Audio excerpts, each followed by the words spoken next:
Praise the Lord. Hallelujah. Good morning. క్రీస్తునందు ప్రియులారా, ఈ ఉదయ కాలంలో మరొక నూతన వాగ్దానంతో మనము ఈ రోజును ప్రారంభించుకుందాము. ఈనాటి దేవుని వాగ్దానము దినవృత్తాంతములు మొదటి గ్రంథము 22వ అధ్యాయము 16వ వచనము. నీవు పని పూనుకొనుము, యెహోవా నీకు తోడుగా ఉండునుగాక.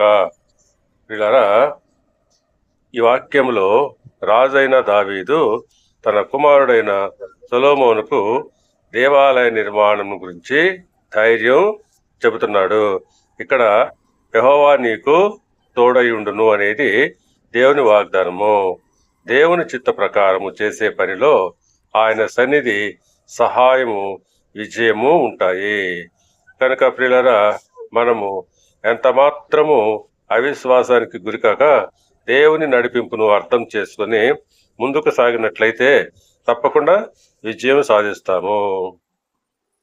ద్వితీయోపదేశ కాండము 15వ అధ్యాయము 10వ వచనం ప్రకారంగా, ఇందువలన నీ దేవుడైన యెహోవా నీ కార్యములన్నింటిలోనూ నీవు చేయు ప్రయత్నములన్నింటిలోనూ నిన్ను ఆశీర్వదించును. అవును, నీవు ఆయన యందు విశ్వాసం ఉంచినప్పుడు నీ దేవుడైన యెహోవా నీ కార్యములన్నింటిలోనూ నీవు చేసే ప్రతి ప్రయత్నంలో కూడా ఆయన నిన్ను ఆశీర్వదిస్తాడు.